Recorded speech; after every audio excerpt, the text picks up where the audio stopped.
Hey guys, this is Thorgecko. So due to some issues and the way that I set up my racks by age instead of by project or something like that, I have decided to, instead of cutting my projects in half and testing each, the higher end animals in that project and lower end animals, I will be testing by rack.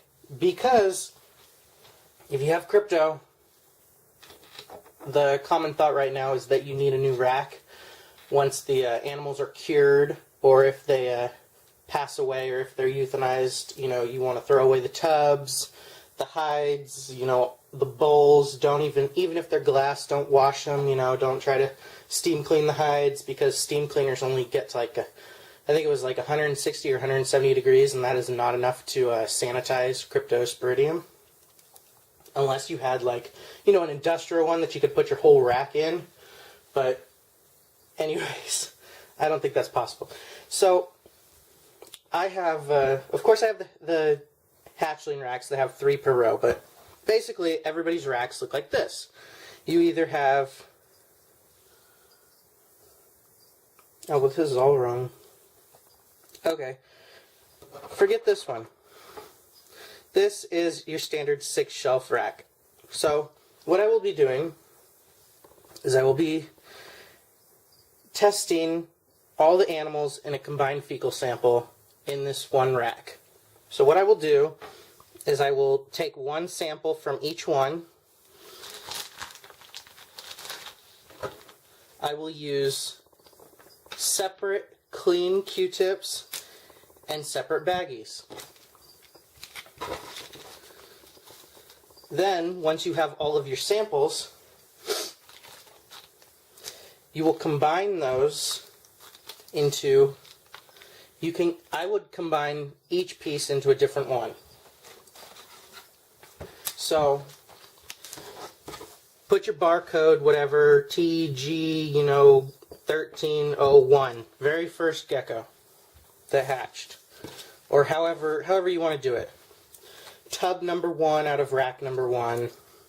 So that way, you take a little tiny piece of this one and you combine them all into a single one. So keep this in your fridge, because that would, once you divide again, you'll know, if you do have a positive test, you'll be able to single out which animal it was. Even if you do collect new tests, you can do separate tests with the old fecal sample.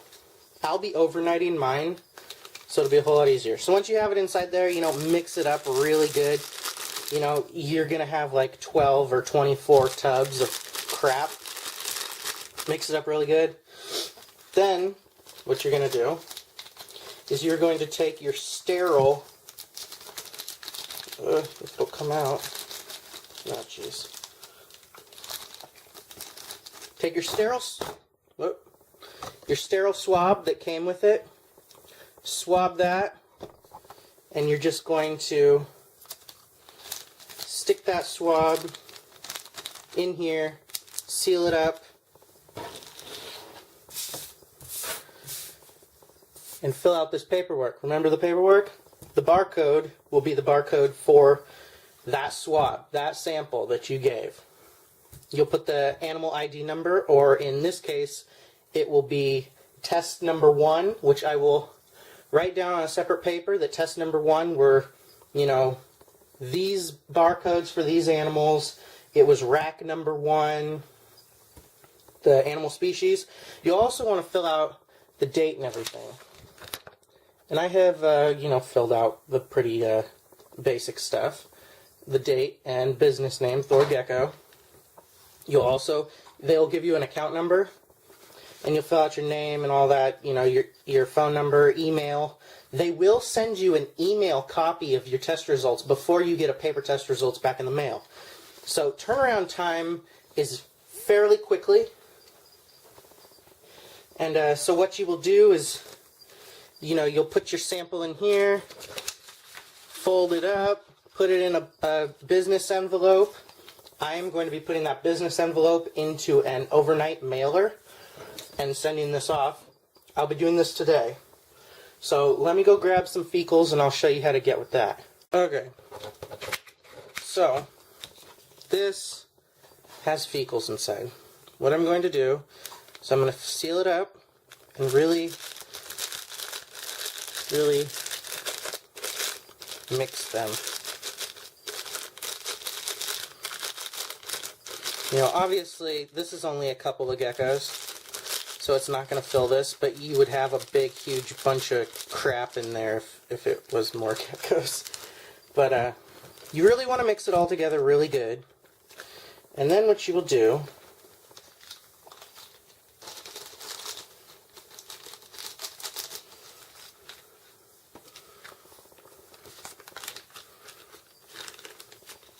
is you will grab your test swab. These I had sitting in some, I had just sprayed, so they're wet. These animals aren't sick, they're just...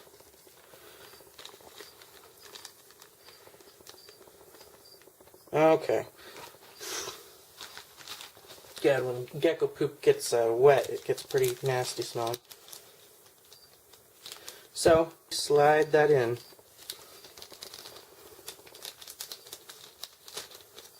And seal it.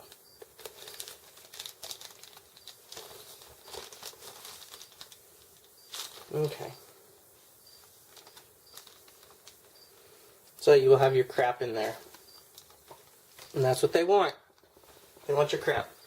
So, that is how that is going to be done, and I'm not going to take you guys through, right around 200 animals, because that's a little ridiculous. Just remember, a different Q-tip for each tub, and then throw it away. You can go get a ton of Q-tips at, like, Target or something. Wear the rubber gloves if you want. Sanitize your hands after each tub if you want.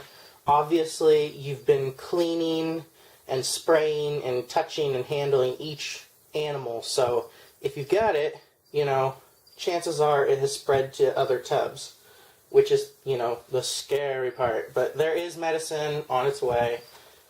I forget what it's called. You gotta listen to the Kill Crypto Late Night Leos episode on blogtalkradio.com/Late Night Leos. Very, very informative. It was kind of scary for a lot of people just because of the whole, there is a cure, but then you have to destroy all your racks and tubs and stuff. So we're going to see what happens. I mean, I don't have, I'll put it this way. I don't have animals with consistent diarrhea, and I don't have animals regurgitating shed, or animals with pencil tail, which are the three main symptoms of Cryptosporidium in leopard geckos. So, hopefully nobody's a carrier. You can just hope. We're going to find out for sure. So there will be no more guessing. We'll see if my animals are good or not, I haven't had issues yet since purchasing brand new stuff since 2010. Did have a few that are questionable, and I'll be testing other animals from those breeders, and we'll see what happens. So I hope you guys do this. I heard that the tests are right around $25 a test. They were really expensive before, but technology is really skyrocketing, and, things are becoming more affordable.